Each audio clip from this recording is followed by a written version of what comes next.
Hi guys, welcome to Mupare Training Academy. The first question is Panchali Sabatham என்ற நூலின் ஆசிரியர் யார்? ஸோ பாஞ்சாலி சபதம் என்ற நூலை எழுதியது வந்து யாருன்னா பாரதியார் தான், எல்லாருக்குமே தெரியும். ஸோ பாரதியார் தான் அதனுடைய ஆசிரியரும் கூட. ஸோ பாரதியார் தான் அதனுடைய ஆசிரியர். அடுத்தது செகண்ட் கொஸ்டின் போயிடலாம். தமிழுக்கு தொண்டு செய்வோன் சாவதில்லை என்றவர் யார் அப்படின்னு பார்த்தீங்கன்னா, ஸோ இந்த ரெண்டு வார்த்தைக்கு சொன்னது நமக்கு ரொம்ப முக்கியம். ஏன்னா ஆசிரியர்களும் கேட்பாங்க, அதே மாதிரி இந்த மாதிரி டைலாக்லாம் யார் சொன்னாங்கன்னு கேட்பாங்க. ஸோ தமிழுக்கு தொண்டு செய்வோன் சாவதில்லை என்று கூறியவர் யாருன்னா பாரதிதாசன். ஓகேங்களா? ஸோ அடுத்தது உமறு புலவரை ஆதரித்த வள்ளல் யார்? நல்லா ஞாபகம் வச்சுக்கோங்க. உமறு புலவரை ஆதரித்த வள்ளல் வந்து சீதக்காதி வள்ளல். நமக்கு ரெண்டு கொஸ்டின் தான் மாத்தி மாத்தி கேட்பான். கம்பரை ஆதரித்த வள்ளல் யார், உமறு புலவரை ஆதரித்த வள்ளல் யாருன்னு கேட்பான். ஸோ கம்பரை ஆதரித்த வள்ளல் யாருன்னு பார்த்தீங்கன்னா சடையப்ப வள்ளல். ஓகேங்களா? கம்பரை ஆதரித்தவர் சடையப்ப வள்ளல், உமறு புலவரை ஆதரித்த வள்ளல் சீதக்காதி அப்படின்னு ஞாபகம் வச்சுக்கோங்க.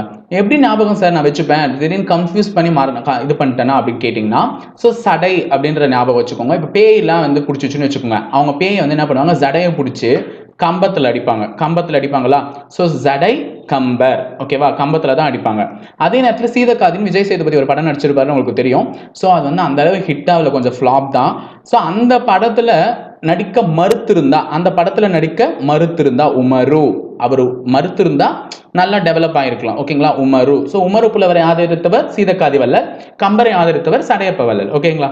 அடுத்தது தேர்தலில் வாக்களிக்க தகுதியான வயது என்னன்னு பார்த்தீங்கன்னா 18. ஓகேங்களா? தேர்தலில் வாக்களிக்க தகுதியான வயது 18. இதுல நான் இன்னொரு கொஸ்டின் கேட்கிறேன். ஃபர்ஸ்ட் தேர்தலில் வாக்களிக்கிறதுக்கு வயது வந்து 21, அதை வந்து 18 மாத்தினாங்க ஒரு சட்ட திருத்தம் யூஸ் பண்ணி தான். அது என்ன சட்ட திருத்தம்? இதுதான் நீங்க எனக்கு கமெண்ட் பாக்ஸ்ல கமெண்ட் பண்ண போறீங்க, ஆன்சர் என்னன்ட்டு. தேர்தலில் வாக்களிக்க தகுதியான வயது என்னது? 18. ஸோ 21 இருந்து அதை 18 மாத்தினாங்க. ஸோ அதை ஒரு சட்ட திருத்தத்தை யூஸ் பண்ணி தான் மாத்தினாங்க. அது என்ன சட்ட திருத்தம்ன்றதை கமெண்ட் பாக்ஸ்ல மறக்காம கமெண்ட் பண்ணுங்க. ஓகேங்களா? அடுத்தது மொழி. மொழி என்பது என்ன அப்படின்னு கேட்குறான். மொழி என்பது போக்குவரத்தா? இப்போ லாங்குவேஜ் நான் பேசுகிறேன், இங்கிலீஷ் நான் பேசுகிறேன், இல்லையா மௌன மொழி கூட பேசுகிறேன், கையை ஆட்டி அசிச்சு மௌன மொழி கூட பேசுகிறேன்.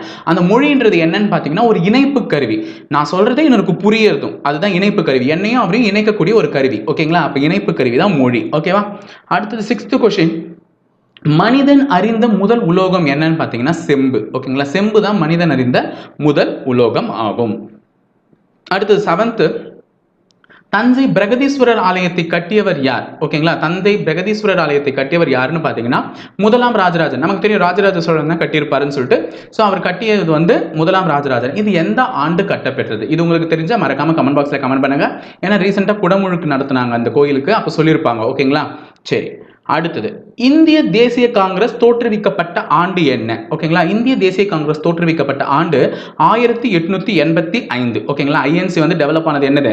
1885. ஓகே, எப்படி ஞாபகம் வச்சுக்கலாம் சார்னா, காங்கிரஸ்னுடைய இதுல வந்து பாத்தீங்கன்னா ஒரு 5 விரல் இருக்கும். ஓகேங்களா? அந்த 5 விரல் தான் வந்து ஒரு கை சிம்பிள் தானே இருக்கும். ஸோ அந்த 5 விரல் இருக்கும், கை தான் இருக்கும். ஸோ 5 அது காமிக்குது இல்லை? அப்போ 1885 ஞாபகம் வச்சுக்கோங்க. லாஸ்ட்டாக 5 முடியணும்னு ஞாபகம் வச்சுக்கோங்க.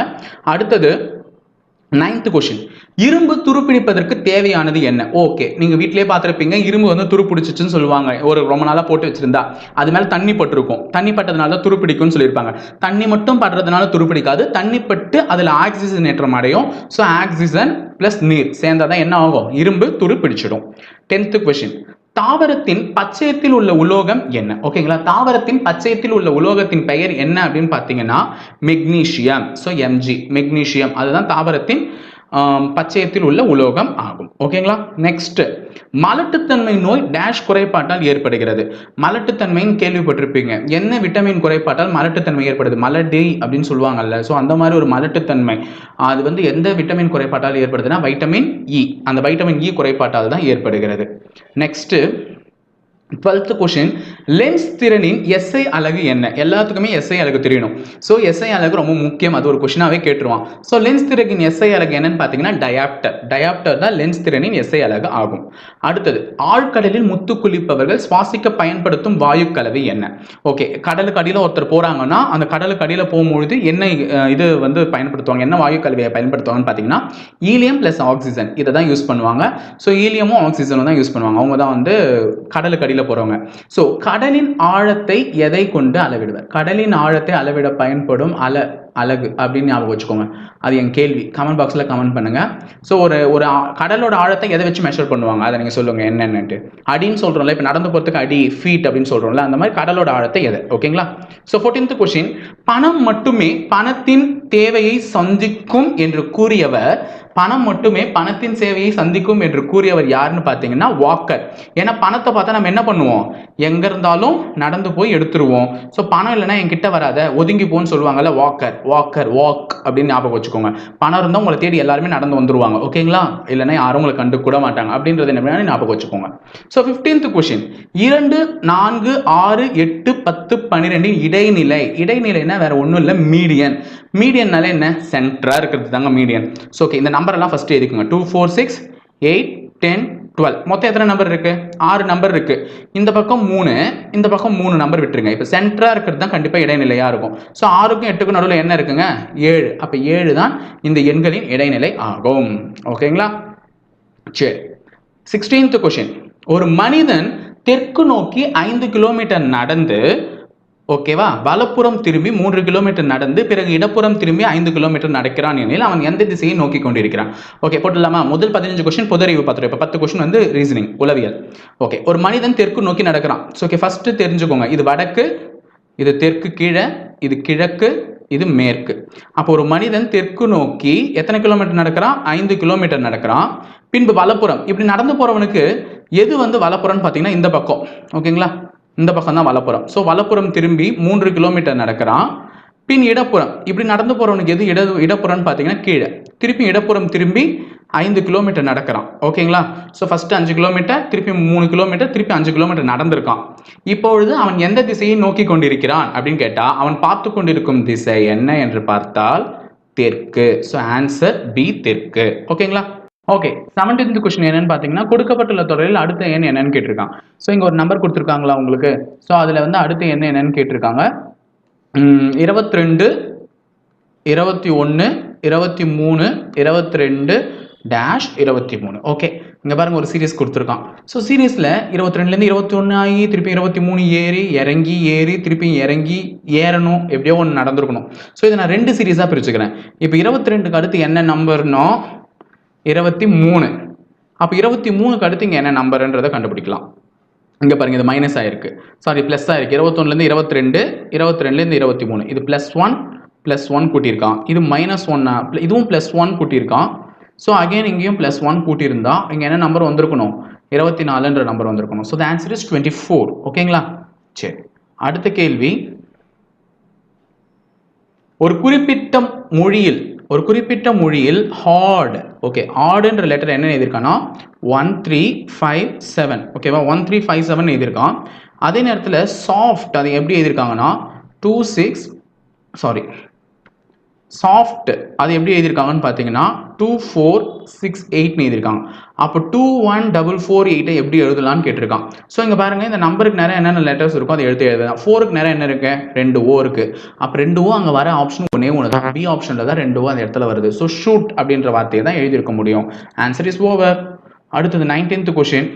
ஓகே, 19th கொஸ்டின் பார்த்தீங்கன்னா, இன்று திங்கட்கிழமை, இன்றிலிருந்து 61வது நாள் என்ன கிழமையில் இருக்கும்னு கேட்டிருக்கான். 61வது நாள் கழித்து, ஆக்சுவலாக இங்கே வந்து என்ன வரணும்னு பார்த்தீங்கன்னா கழித்துன்னு வந்திருக்கணுங்க. 61வது நாள் கழித்து என்ன கிழமை. ஓகேங்களா, 61வது நாள் கழித்து என்ன கிழமை. ஸோ 61வது நாள் கழித்துனா அவன் கேட்கறது வந்து 62nd டே. ஓகேங்களா, 62nd டே கேட்டிருக்கான்.